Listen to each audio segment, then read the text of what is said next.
Hey everyone, it's Cece here, and in today's very quick video I am going to show you a technique that you can use to count how many square knots that you have knotted when you're doing your projects.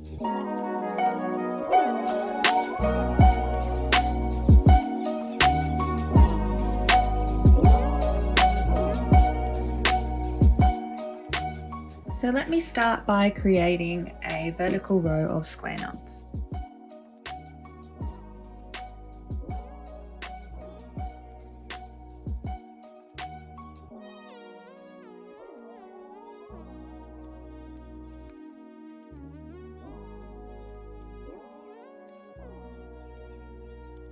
So now that that's done, let me show you how to count how many square knots I have in this vertical row. Now in each square knot, you might be able to see in the video that there's a little line on the side of the square knot. You can see them along the side here, each square knot.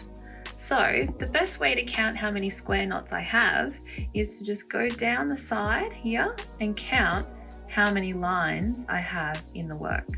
So 1, 2, 3, 4, 5, 6. I have 6 square knots in total.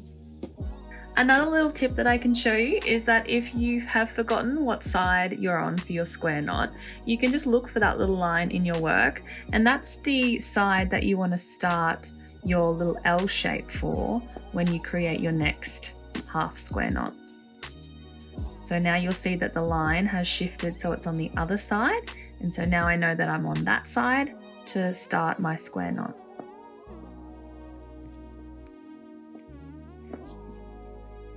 And that's it guys, a really simple way that you can count your square knots so you know how many that you've already knotted.